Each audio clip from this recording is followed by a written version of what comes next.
Shalom, Bapak Ibu, apa kabar? Saya berharap saudara ada dalam keadaan baik dan sejahtera. Kalau Bapak dan Ibu sudah siap untuk belajar firman Tuhan bersama-sama, mari saya undang kita untuk buka di dalam 1 Raja-Raja pasal 3 ayat yang ke-28, Pak Ibu. 1 Raja-Raja pasal yang ketiga ayat yang ke-28. Alkitab bilang ini, Pak Ibu. Ketika seluruh orang Israel mendengar keputusan hukum yang diberikan raja, maka takutlah mereka kepada raja, sebab mereka melihat bahwa hikmat daripada Allah ada dalam hatinya untuk melakukan keadilan. Begini Pak Ibu, saya secara pribadi mendorong Bapak dan Ibu untuk membaca 1 Raja-Raja pasal 3 ayat 16 sampai dengan ayat 28. Sebab dalam ayat-ayat tersebut kita akan melihat latar belakang peristiwa. Dikisahkan di situ bahwa ada dua kasus dua orang perempuan sundal yang diperhadapkan kepada Salomo. Masing-masing mengaku sebagai ibu kandung dari anak yang sedang diperebutkan. Masalah mereka adalah begini, tidak ada saksi. Nah, ini yang membuat sehingga pengambilan keputusan itu tampak sangat susah. Tetapi hari itu Alkitab menulis Salomo bisa membuat keputusan dengan adil gitu. Nah, kenapa ini muncul? Ternyata ayat 28 bilang begini, karena ada hikmat Tuhan yang bekerja di dalam Salomo. Nah, sekarang mari kita lihat dulu apa yang dimaksud dengan kata hikmat di situ. Begini Pak Ibu, kata hikmat di situ dalam bahasa Ibrani menggunakan kata hakema. Hakema punya arti yang pertama adalah kebijaksanaan dalam isi pikir, kebijaksanaan dalam kata-kata, dan kebijaksanaan dalam kelakuan. Berarti kan Alkitab lagi berupaya memberikan sebuah prinsip bagi saudara dan saya bahwa begini, tidak ada yang namanya bijaksana kata-kata dan bijaksana kelakuan tanpa dimotori oleh bijaksana dalam isi pikir. Makanya sangat penting bagi saudara dan saya untuk mencermati ulang apa yang paling banyak mengisi pemikiran kita. Apakah itu adalah kebenaran, apakah itu adalah firman Tuhan, apakah itu adalah hal-hal yang mulia. Nah, isi pikir itulah yang akan menggiring kita kepada mengeluarkan kata-kata yang berkaitan dengan isi pikir atau bahkan kelakuan yang berkaitan dengan isi pikir. Nah, itu pengertian yang pertama dari hikmat. Pengertian yang kedua dari hikmat, Pak, Ibu, adalah begini, keahlian dalam menjadi bijak.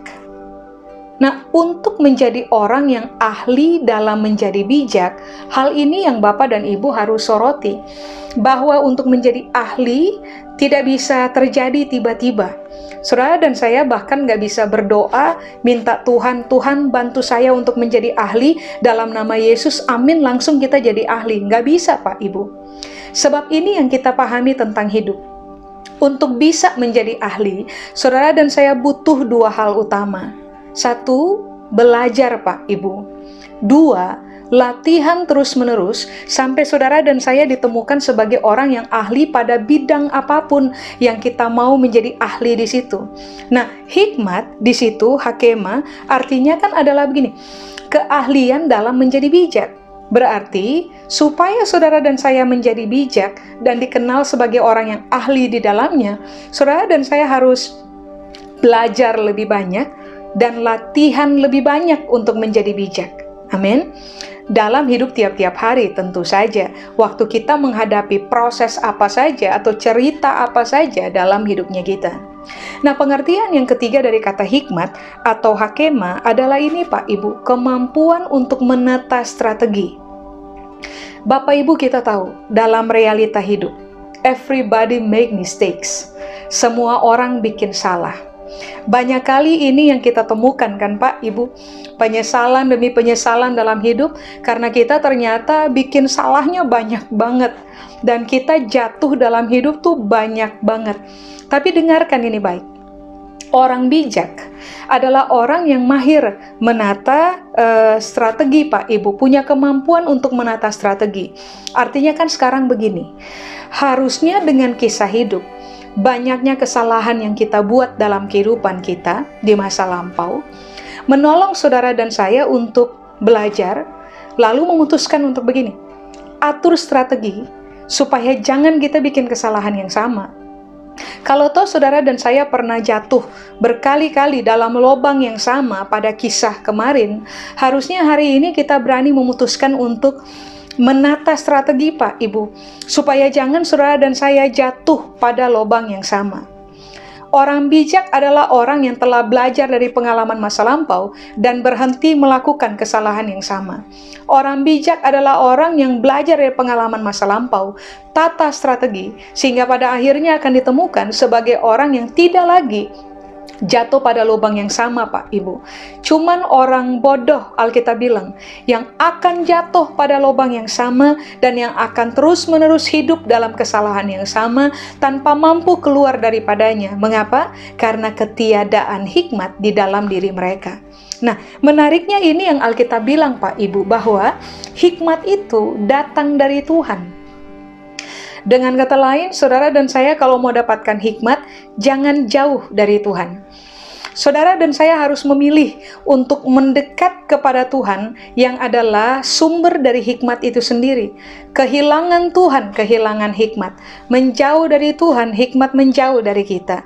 Mendapatkan Tuhan atau mendekatkan diri kepada Tuhan, membuka peluang sangat hebat dan besar untuk saudara dan saya mendapatkan hikmat dalam kehidupan kita. Amin, Pak, Ibu. Mari, saya undang saudara untuk buka dengan saya sekarang dalam 1 Korintus pasal yang kedua, Pak, Ibu. 1 Korintus pasal yang kedua, ayat 6 sampai dengan ayat yang ke-9, Pak, Ibu. 1 Korintus pasal yang kedua, ayat 6 sampai dengan ayat yang ke-9. Alkitab bilang ini, Pak, Ibu. Sungguh pun demikian, kami memberitakan hikmat di kalangan mereka yang telah matang, yaitu hikmat yang bukan dari dunia ini dan yang bukan dari penguasa-penguasa dunia ini, yaitu penguasa-penguasa yang akan ditiadakan. Tetapi yang kami beritakan ialah hikmat Allah yang tersembunyi dan rahasia, yang sebelum dunia dijadikan telah disediakan Allah bagi kemuliaan kita. Tidak ada dari penguasa dunia ini yang mengenalnya, sebab kalau sekiranya mereka mengenalnya, mereka tidak menyalibkan Tuhan yang mulia.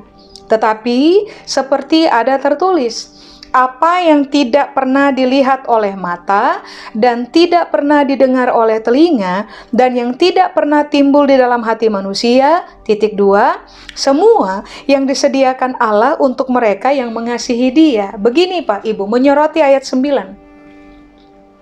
Kalau Alkitab bilang, apa yang tidak pernah dilihat mata, apa yang tidak pernah didengar telinga, apa yang tidak pernah timbul di dalam hati manusia, itu maksudnya mengacu kepada satu hal saja, Pak Ibu, hikmat yang datang dari Tuhan.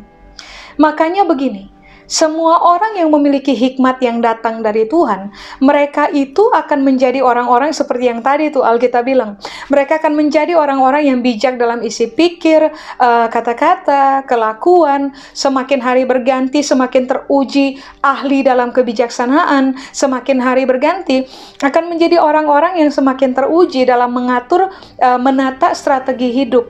Nah, begini Pak Ibu, Alkitab bilang, hikmatnya Tuhan, ayat 7 bilang begini, itu tersembunyi dan rahasia. Karena tersembunyi dan rahasia, kita harus memilih untuk begini Pak Ibu, mencari Tuhan sungguh-sungguh supaya kita dapatkan hikmat. Sebab begini, hikmatnya Tuhan ayat 7 bilang, itu sebenarnya telah disediakan oleh Tuhan bagi kemuliaan saudara dan saya. Artinya ini yang Alkitab bilang, siapa saja dapat hikmat Tuhan, mereka dapatkan kemuliaan. Apakah kemuliaan? Mereka akan mendapatkan kualitas ilahi yang mengakar kuat di dalam hidupnya mereka. Sehingga pada akhirnya kekuatan dari hikmat itu bisa dilihat oleh orang banyak. Ini yang saudara dan saya harus pahami. bahwa ketika hikmat bekerja di dalam kehidupan saudara dan saya, maka kualitas kehidupan kita itu akan menjadi semakin meningkat dan semakin serupa dan segambar dengan Kristus.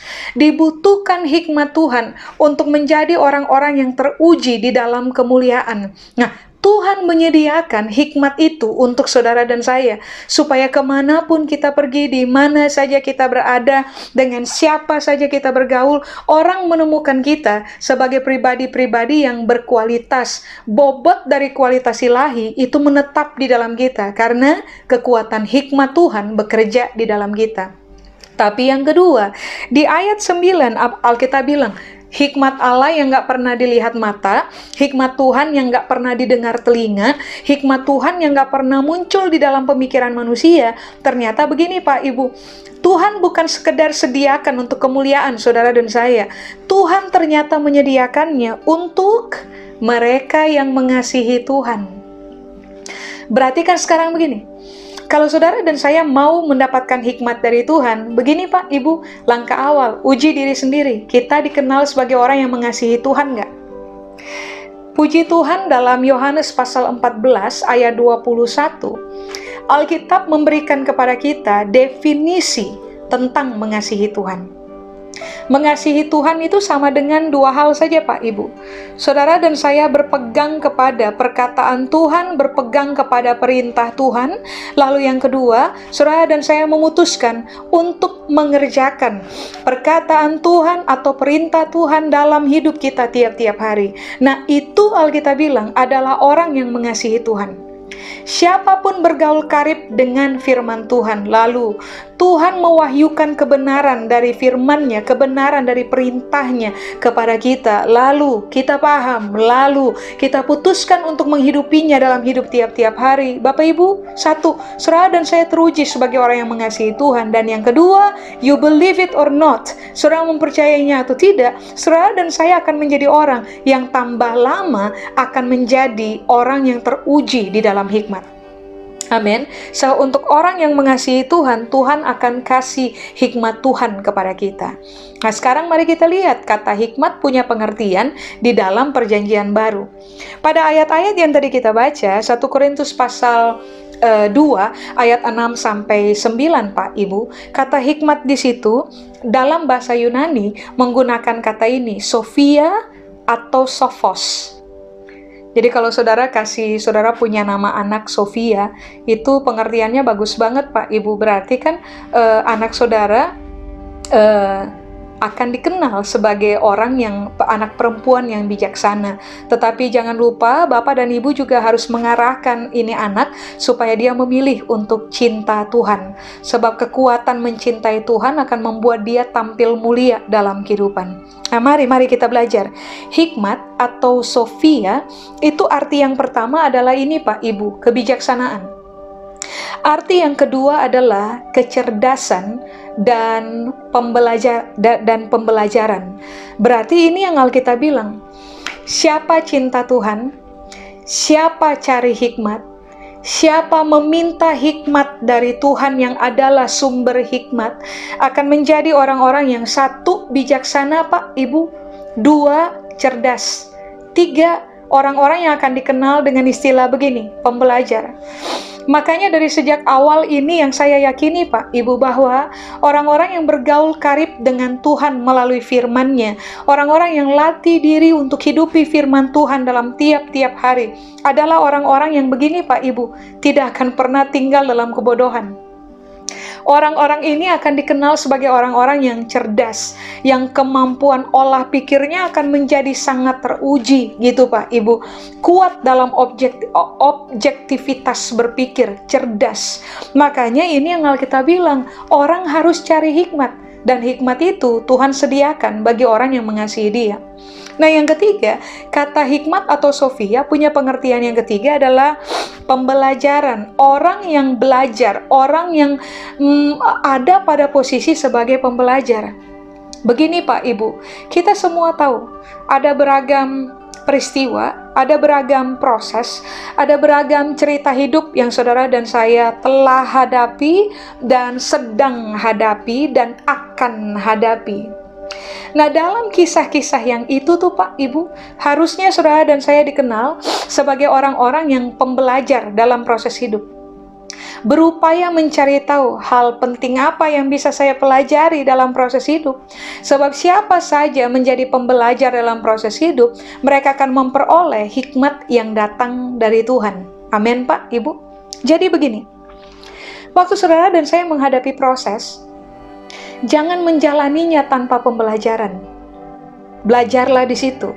Temukan prinsip benar, temukan nilai benar, karena pertaruhannya adalah begini. Setelah proses ini selesai, kita harusnya akan dikenal sebagai orang yang jauh lebih bijaksana dibanding dengan hari yang kemarin. Amin Pak, Ibu.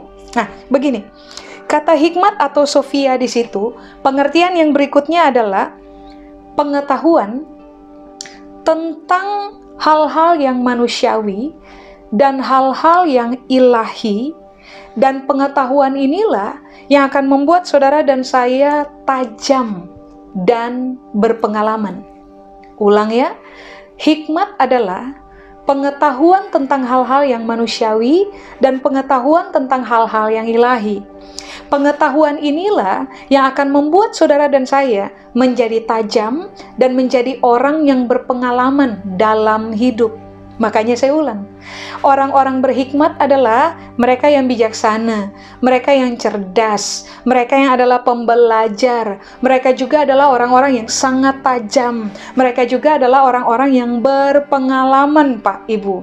Nah terakhir, kata hikmat atau Sophia itu artinya adalah begini, orang-orang yang dikasih oleh Tuhan kemampuan untuk menafsirkan mimpi dan memberikan pandangan dalam objektivitas. Ulang ya, orang-orang yang dikasih oleh Tuhan kemampuan untuk bisa menafsirkan mimpi dan memberikan pandangan atau saran di dalam objektivitas. Makanya dari awal tadi saya sudah bilang kepada Bapak dan Ibu, orang berhikmat adalah orang-orang yang sangat cerdas, tajam, berpengalaman, bijaksana, pembelajar, objektif Pak Ibu. Mampu menafsirkan mimpi karena hikmat dari Tuhan dan mereka sangat objektif. Nah, begini Pak Ibu. Harusnya cerita ini ada pada kita. Karena kita memutuskan dari awal mengasihi Tuhan. Harusnya realita hikmat ini, kalau itu bekerja dengan sangat bagus, mengalami pertumbuhan terus-menerus dalam kehidupan kita, Bapak, Ibu, dan juga saya akan ditemukan sebagai orang-orang yang mulia dalam hidup Pak, Ibu. Amin. Karena kita akan dikenal sebagai orang-orang yang kaya dengan hikmat Tuhan, kualitas Tuhan, menetap dengan solid di dalam kita. Amin. Nah, mari sekarang Pak, Ibu, saya undang saudara untuk buka dengan saya di dalam Mazmur pasal 111 Pak Ibu. Ayat yang ke-10. Mazmur pasal 111 ayat yang ke-10. Alkitab bilang ini Pak Ibu. Permulaan hikmat adalah takut akan Tuhan. Semua orang yang melakukannya berakal budi yang baik. Puji-pujian kepadanya tetap untuk selamanya. Kalau saudara punya Alkitab terjemahan bahasa Inggris, saudara akan mendapati ayat ini dalam bahasa Inggrisnya menggunakan kalimat ini Pak Ibu. The fear of the Lord is the beginning of wisdom. A good understanding have all they that do his commandments. Titik 2. His praise endureth forever. Jadi ini yang Alkitab bilang. Takut akan Tuhan adalah permulaan hikmat. Lalu yang kedua, orang-orang yang mengerjakan Tuhan punya perintah itu akan mendapatkan understanding, good understanding, pengetahuan, pemikiran, pemahaman yang baik. Nah, ini yang Alkitab bilang. Kalau mau memiliki hikmat, tadi kan 1 Korintus bilang bahwa saudara dan saya harus mengasihi Tuhan. Tetapi di kitab Mazmur, ini yang Alkitab bilang. Permulaan dari semua hikmat adalah saudara dan saya harus putuskan untuk takut kepada Tuhan. Lalu berikutnya, ini yang Alkitab bilang kan, apa tadi? Do His commandments. Kerjakan dia punya perintah. Kerjakan apa yang Tuhan minta untuk kita mengerjakannya. Itu yang akan membuat saudara dan saya memiliki hikmat. Makanya kan tadi saya bilang, mengasihi Tuhan identik dengan pegang Tuhan punya perintah, lalu kerjakan. Sebab itu yang akan membuat saudara dan saya menjadi orang-orang berhikmat. Tetapi ayat ini juga menekankan, kalau saudara dan saya takut kepada Tuhan, maka permulaan hikmat itu akan terjadi di dalam kita. Hikmat itu harus dimulai, Pak, Ibu. Dan permulaan dari seluruh hikmat yang bekerja dalam hidupnya kita, itu harus dimotori dengan kekuatan yang berikutnya adalah begini, takut kepada Tuhan. Nah, apakah arti dari kata takut? Kata Ibrani yang dipakai untuk menjelaskan kata takut, itu terdiri dari 4 huruf, Pak, Ibu. I-Y-R-A. Ira. Artinya adalah begini, kagum kepada Tuhan, hormat kepada Tuhan, gentar kepada Tuhan. Jadi Alkitab bilang, Tuhan itu terwakilkan di dalam firman-Nya yang Dia sampaikan kepada kita. Karena Tuhan identik dengan firman-Nya. Kan Alkitab bilang, pada mulanya adalah firman, firman itu bersama-sama dengan Tuhan, dan firman itu adalah Tuhan. Nah, ini yang Alkitab bilang. Waktu saudara dan saya berinteraksi dengan Tuhan punya firman, dengarkan Dia punya perintah dalam hidup kita. Harusnya kita menjadi orang-orang yang begini, kagum dengan Tuhan punya perkataan, kagum dengan perintah yang Dia ajarkan kepada kita. Saudara dan saya harusnya dikenal sebagai orang-orang yang hormat kepada Tuhan punya firman, hormat kepada Tuhan punya perintah. Lalu begini, gentar sama Tuhan punya firman, gentar dengan Tuhan punya perintah. Saking gentarnya kita tidak punya pilihan selain begini, mentaati Tuhan punya perintah dalam hidupnya kita. Mulailah kerjakan habit ini, Pak, Ibu, gaya hidup kayak begini nih. Nanti saudara dan saya akan menemukan bahwa ternyata hikmat Tuhan akan tambahkan one day at a time. Dari satu hari ke satu hari Dia akan menambahkan hikmat kepada saudara dan saya dalam perjalanan kehidupan kita. Amin. Makanya begini, untuk bisa menjadi orang berhikmat, saudara dan saya tidak bisa menjauh dari firman Tuhan. Kalau saudara dan saya mau dikenal sebagai orang yang bisa menjalani kehidupan sebagai orang-orang yang teruji dalam kualitas, jangan menjauh dari firman Tuhan. Persoalan dari kebanyakan orang adalah begini, Pak, Ibu. Anggap remeh Tuhan punya firman. Merasa tidak butuh Tuhan punya firman. Merasa bahwa firman Tuhan itu tidak up to date. Firman Tuhan mungkin bisa terjadi atau dikerjakan di masa lampau. Hari gini, di dalam seluruh kemajuan teknologi dan pergeseran budaya begitu rupa yang sedang terjadi dalam society kita, firman Tuhan nggak lagi up to date untuk dikerjakan, apalagi bicara tentang masa depan. Nah, begini Pak, Ibu, isi pikir ini salah. Saudara dan saya harus ingat betul bahwa yang menciptakan bumi adalah Tuhan di dalam seluruh kekayaan hikmat-Nya. Yang mempertahankan bumi sampai dengan hari ini, kan Alkitab bilang, sampai hari ini bumi itu masih berputar di porosnya karena ditopang oleh perkataan Tuhan, oleh firman-Nya. Sampai hari ini Alkitab bilang, air laut tidak tumpah ke daratan karena ada firman Tuhan yang berbicara. Sampai hari ini embun itu masih muncul di pagi hari pada dedaunan atau tanaman karena firman Tuhan yang bicara. Sampai hari ini Pak Ibu, matahari masih tetap terbit di timur karena firman Tuhan yang memerintahkannya. Jadi kalau sampai kita berpikir bahwa firman Tuhan itu tidak up to date, jangan-jangan isi pikir kita yang tidak up to date. Tuhan sangat up to date Pak Ibu. Tuhan sangat kekinian. Dia juga adalah masa depan. Kita nggak tahu apa-apa tentang masa depan Pak Ibu. Kita terbatas dalam segala hal. Tuhan adalah penguasa di masa depan. Dia tahu rancangan masa depan. Itulah sebabnya mengapa saya berani bilang, Tuhan sangat up to date, sangat kekinian untuk bisa jalani hidup hari ini, bahkan untuk bisa jalani hidup sampai kepada masa depan. Yang saudara dan saya butuhkan adalah firman Tuhan. Itu saja? Tidak. Saudara dan saya harus berani memutuskan untuk ini. Menaklukkan diri kita kepada Tuhan punya perkataan. Tuhan punya perkataan, Tuhan punya firman, Tuhan punya perintah. Terhadap hal itu, saudara dan saya perlu takut, gentar, segan, hormat, cermati, belajar taat, supaya perjalanan kehidupan kita akan dipenuhi dengan begini. Kehati-hatian, karena ada firman Tuhan yang guide kita, sehingga karena kita berhati-hati dalam hidup, Alkitab bilang ini, saudara dan saya akan berhasil, dan saudara dan saya akan beruntung. Amin. Begini Pak, Ibu, mendekatlah kepada Tuhan. Waktu saudara dan saya diperhadapkan dengan kerumitan hidup, mendekatlah kepada Tuhan.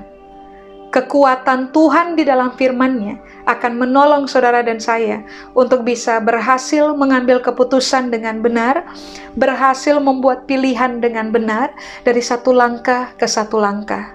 Untuk bisa menjadi ahli, harus latihan berhikmat tiap hari. Mulai dengan merenungkan firman Allah, setuju pada firman Allah, hormat pada firman Allah. Nanti kita bukan hanya akan dikenal sebagai orang-orang cerdas saja Pak, Ibu, tapi kita akan dikenal sebagai orang-orang yang begini. Cerdas bukan cuma teori, tapi cerdas hidup. Cerdas bukan hanya pada keahlian tertentu yang tampak di luar, tapi juga cerdas di dalam, cerdas hidup. Bapak Ibu, banyak orang pintar, tetapi tidak banyak orang pintar hidup. Kalau saudara dan saya punya firman Tuhan dalam kita, maka saudara dan saya bukan hanya dikenal sebagai orang-orang yang pintar diolah pikir, tapi saudara dan saya pun akan dikenal sebagai orang-orang yang pintar hidup. Baiklah kita mengejar Tuhan, supaya kita mendapatkan hikmat. Karena semua orang yang mendapatkan hikmat akan menjadi orang-orang yang terbiasa memutuskan dengan adil dalam hidup. Keadilan akan menyelamatkan saudara dan saya. Keadilanlah yang akan membuat saudara dan saya bertengger pada posisi tinggi dan tampil sebagai orang-orang mulia. Amin. Saya selesai, Bapak Ibu. Saya ajak kita berdoa bersama. Kami berdoa meminta kiranya firman ini termeterai di dalam pemahaman kami dan perenungan kami, supaya seumur hidup kami bukan hanya dikenal sebagai pendengar firman saja, tetapi juga pelaku-pelaku dari firman Allah. Waktu kami taat kepada firman Tuhan, Tuhan memberkati kami. Kepada Tuhan seluruh kemuliaan, di dalam nama Yesus kami berdoa. Amin. Bapak Ibu, kalau saudara mau mendapatkan notifikasi untuk pengajaran berikutnya, jangan lupa subscribe.